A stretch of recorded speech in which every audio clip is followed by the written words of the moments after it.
Hello everyone, welcome to my channel. So guys, आज मैं आपको इनऑर्गेनिक केमिस्ट्री का बेंट रूल का जो टॉपिक है इस कंप्लीट करेंगे। मोस्ट टाइम टॉपिक है गाइस, हमेशा एग्जाम में आते रहता है और इसको आपको अच्छे से कंप्लीट करके जाना है।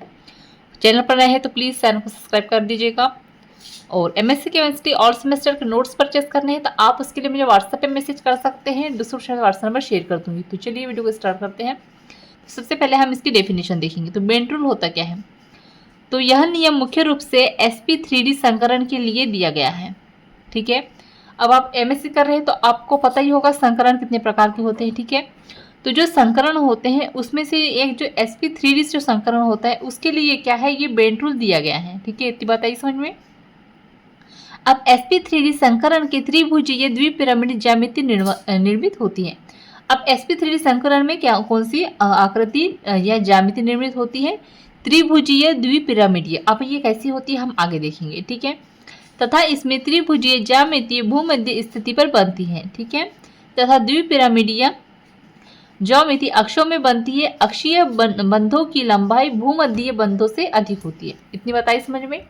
ठीक है। तो ये क्या था, एक ये ज्योमेट्री के बारे में कुछ टॉपिक्स थे। ठीक है, कि ये से रिलेटेड ज्योमेट्री से रिलेटेड कुछ ये टॉपिक थे, तो इसको आपको अच्छे से याद कर लेना है। अब हम आगे देखते हैं। अब फर्स्ट में क्या करेंगे, बेंट नियम द्वारा किसी मॉलिक्यूल में लोन पेयर की स्थिति का निर्धारण किया जाता है। ठीक है। लोन पेयर कहाँ स्थित होंगे, इसका निर्धारण बेंट रूल द्वारा किया जाता है। ठीक है। अर्थात लोन पेयर ऐसी स्थिति पर आते हैं जिस स्थिति पर प्रतिकर्षण कम हो। ठीक है।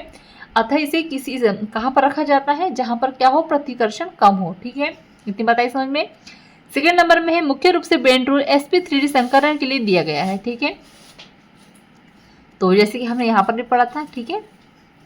अब हम आगे देखते। थर्ड नंबर में कह रहा है कि sp3d संकरण से ट्राइगोनल बाइपिरामिडियल ज्यामिति निर्मित होती है। इसमें कुल 5 संकरित कक्षक होते हैं, जिनमें से 3 संकरित कक्षक इक्वेटोरियल पर व्यवस्थित रहते हैं, जिसमें से ट्राइगोनल ज्यामिति बनती है, और शेष 2 संकरित कक्षक एक्सियल पर व्यवस्थित रहते हैं, जिनमें बाइपिरामिडियल ज्यामिति बनती है। ठीक है।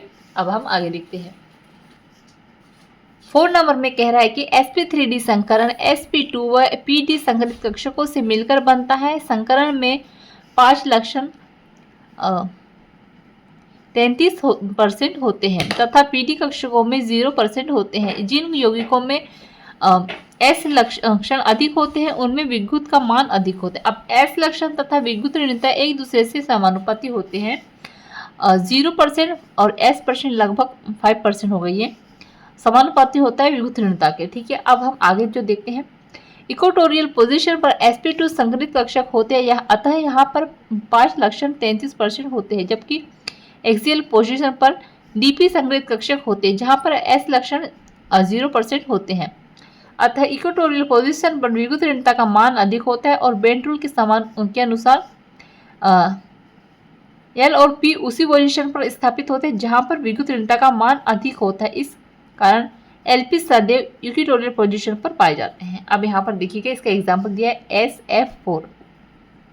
इसका इलेक्ट्रॉन 1 होगा और F कितने हैं, यहाँ पर 4 होंगे। ठीक है। और ये क्या है, क्या कहा था कि लोन पेयर प्रदर्शित करते हैं। ठीक है। तो लोन पेयर जहाँ यहाँ पर क्या होगा, प्रतिकर्षण कम है, इसलिए लोन पेयर यहाँ स्थित होते हैं। ठीक है।